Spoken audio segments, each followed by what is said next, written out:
ஏன்னா யாருக்கு பிரச்சனைகள் முடிவுக்கு வரப்போகிறதோ அவர்களால் மட்டுமே இந்த வீடியோவை இப்போது இந்த நொடி பார்க்க முடியும்.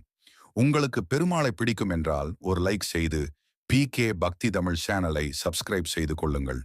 இந்த ஆண்டின் மிகச் சக்தி வாய்ந்த மற்றும் கடைசி வைகுண்ட ஏகாதசி வருகின்ற டிசம்பர் 30 அன்று வருகிறது.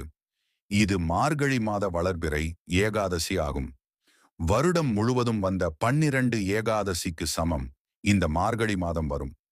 ஏகாதசி மேலும் ஜனவரி மாதம் 10ஆம் தேதி அன்று மற்றொரு ஏகாதசி வந்தாலும் முக்கிய வைகுண்ட ஏகாதசி டிசம்பர் 30 அன்று வருகிறது.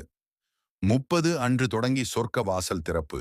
ஜனவரி 8 வரை நீடிக்கும் வைகுண்ட ஏகாதசி திதி ஆரம்பம் நேரம்.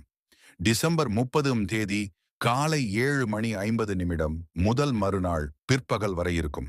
சொர்க்க வாசல் திறப்பு டிசம்பர் 30 தொடங்கி ஜனவரி 8 தேதி வரை நீடிக்கும். இந்நாளில் விரதம் இருந்து பெருமாளை வழிபடுவது 23 ஏகாதசிகளுக்கு சமம் சொர்க்கம் கிடைக்கும் என நம்பப்படுகிறது.